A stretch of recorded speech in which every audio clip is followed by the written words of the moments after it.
పానీపూరి అని ఉంటుంది, ఒక పవిత్ర పదార్థం. ఓ మురుక్కాల ఓ పక్కన ఓ బడ్డీ పెడతాడు వాడు, ఇంత పెద్ద సంచి ఎడతాడు, దాని నిండా ఏమిటో ఇలాగా మొత్తం బూర్లు ఖాళీ బూరుల్లో ఉంటాయి అన్నీ కూడాను, ఇంతంత గొట్టాలు. అదేమో చెదపడం, అందులో ఏదో రసమో నీరసమో ఏదో పోస్తాడు, అది తినడం.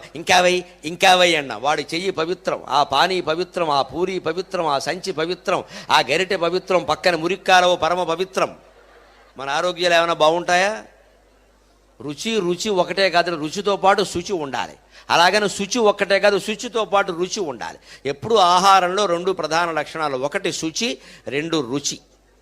అందులోనూ ప్రథమ ప్రాధాన్యం శుచి, రుచి కాదు. శుభ్రమైందా కాదా, నీకు రుచి సరిపోతే అలాగా. రుచి బాగుండాలంటే మీకు ఏం అక్కర్లా. రేపు ఫిబ్రవరి 14 వస్తుందండి. ఏమిటంటే దాని పేరు ప్రేమికుల దినోత్సవం, లవర్స్ డే. అదో డే పనిగట్టుకుని, ఏదో తద్దినంలాగా అదో ప్రేమికుల దినం. అంటే ఆ రోజుతో ప్రేమకి తద్దినం. పైగా ప్రభుత్వం వారు చాలా ఆలోచించి పెట్టారు. ఫిబ్రవరి 14 ప్రేమికుల దినోత్సవం, నవంబర్ 14 బాలల దినోత్సవం. అంటే సరిగ్గా 9 నెలల గ్యాప్ మధ్యలో చూసుకోండి మీరు. అంటే ఇప్పుడు ప్రేమించుకుంటే అప్పుడు పిల్లల ఖాయం, అనుమానం వెళ్ళా. సరిగ్గా 9 నెలలు, ఇది ఫిబ్రవరి 14, అది నవంబర్ 14, 9 నెలల గ్యాప్ ఆలోచించి పెట్టారు. 2 రోజులు కూడా ఎవరు పెట్టాడు? మహానుభావుడు. ఇప్పుడు ప్రేమించుకోండి ఇందిరా పార్కులో, అప్పటికి పిల్లాడు పుట్టేయడం ఖాయం, వాడికి బాలల దినోత్సవం చేసేయచ్చు. ఆ రోజు జరగబోయే పెద్ద మోసం ఏమిటి ఇప్పుడే చెబుతున్నా. ఇప్పటి నుంచి నిలవుండి అమ్మకం కాని కేకులన్నీ మొత్తం ఈ బేకరీల వాళ్ళందరూ ఆ రోజు మీకోసం పెట్టి ఐ లవ్ యూ అని ఒకటి రాస్తాడు, అంతే. అందులో అంతే, మొత్తం పట్టుకుపోతారు. మనకి ఐ లవ్ యూ కనపడితే చాలా, అది కేక రేక మనకి అక్కల. ఐ లవ్ యూ ఉంది, అది ఒకటేనా ఇంకా? అందుకే వాడు అమ్మేస్తాడు తేలిగ్గా. 10 రోజుల క్రితం తయారు చేసి వాసన వచ్చే కేకు మీద కెమికల్స్ జల్లేసి నీకు ఆ వాసన తెలియకుండా చేసేసి పైన ఐ లవ్ యూ రాసేస్తాడు. ఇవాళ మొత్తం ఆకర్షణీయత ప్రధానంగా వ్యాపారం జరుగుతోంది. మనం ఆ మోసంలో పడిపోవలసిందేనండి.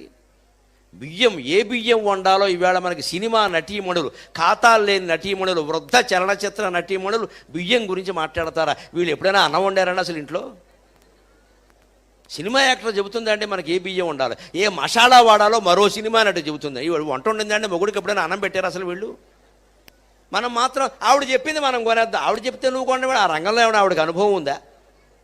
ఎలా మాట్లాడతారండి? నేను ప్రవచనాలు చెప్పేవాడిని, రామాయణం అంటే ఏమిటో, భారతం అంటే ఏమిటో, భాగవతం అంటే పోనీ మనుచరిత్ర, వశ్చరిత్ర, అవధానం, దాని గురించి నేను చెప్పి ఫలానా పుస్తకం కొనుక్కోమని నేను చెప్పొచ్చు. కానీ ఇక్కడ పక్కనే రియల్ ఎస్టేట్ వేస్తున్నారు నాకు తెలిసిన వాళ్ళు, స్థలం తీసుకొని నేను చెప్పడం ఏంటంటే నాకేం తెలుసండి స్థలం గురించి? నేను ఎలా చెప్తానండి? అంటే వాళ్ళు నాకు డబ్బులు ఇచ్చారు, నేను లక్షలు మింగేశాను, మీకు చెబుతాను. నా మీద భక్తి ఉన్న వాళ్ళందరూ అక్కడ చేరతారు, తర్వాత నేను బాగుంటాను, వాడు మోసం చేస్తాడు. ఇప్పుడు ఆ పాపంలో నాకు భాగం వచ్చినట్టు కదా. చేయవలసిన వ్యాపారాలు ఇదే, సెలబ్రిటీస్ కానీ జరుగుతున్నావు అవి. యువతరం మొత్తం మాయలో పడుతున్నారు. ఆ క్రికెట్ ప్లేయర్ చెప్పాడు, ఆ సినిమా యాక్టర్ చెప్పాడు అని మనం తాగుతూ ఉంటే అలాగా దాంట్లో ఏముందో చూడాలి. కానీ అందుకని ఆహారంలో శుచి, రుచి రెండు ప్రధానం.